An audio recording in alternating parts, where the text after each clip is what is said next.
আসসালামু আলাইকুম প্রিয় ভাই বোনেরা, আপনারা সবাই কেমন আছেন? আশা করি ভালো আছেন। আলহামদুলিল্লাহ আমিও ভালো আছি।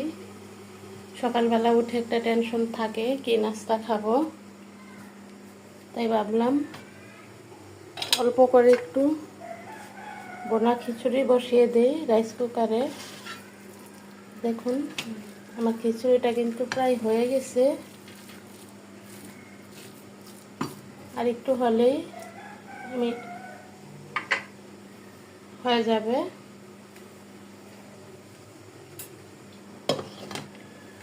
আর এখানে কালকের তরকারি আছে,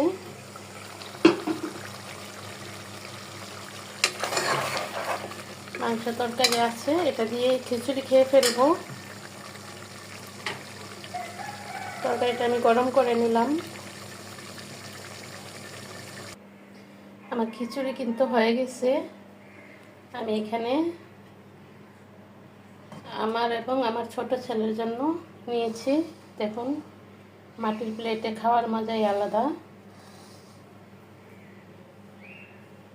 দেখুন মাশাআল্লাহ কত সুন্দর হয়েছে।